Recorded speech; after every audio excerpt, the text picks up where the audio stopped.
এই মুহূর্তে সব থেকে বড় খবর আপনারা সরাসরি দেখতে পাচ্ছেন নিউ টাউনে কিন্তু রিপাবলিক বাংলার প্রধান কার্যালয়ে কিন্তু বিক্ষোভ অবস্থান আপনারা দেখতে পাচ্ছেন সরাসরি নিউ টাউন টুডের পর্দায়। হানাওয়ার বাংলা ময়ূর রঞ্জন বিশ্বাস থেকে আরম্ভ করে যারা এই চক্রান্তের সঙ্গে যুক্ত, বিজেপি আরএসএস এর হয়ে যারা কুত্তাগিরি করে দাঙ্গা লাগাতে চাইছে, রাস্তায় ধরে ওদের মারো।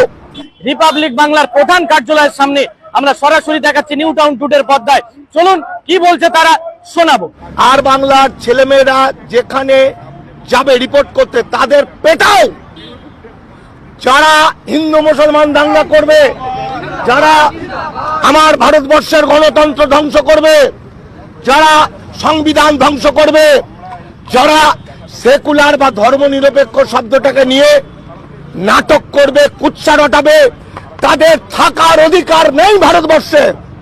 সুতরাং আর বাংলাকে আমরা বাঙালিরা বাংলায় রাখবো না।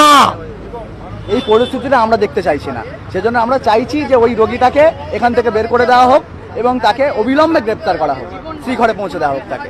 কারণ সে সংবিধানের বিরুদ্ধে কথা বলছে, যে সংবিধানের উপর ভিত্তি করে আমরা দেশবাসী রোজ সকাল ভোরবেলা থেকে আর সন্ধ্যে পর্যন্ত, রাত পর্যন্ত আমরা দিন কাটাই। প্রত্যেকদিন সকালবেলা উঠে আমরা রামের দোকানে চা খাই, আমরা শফিকের দোকান থেকে মুরগির মাংস কিনি।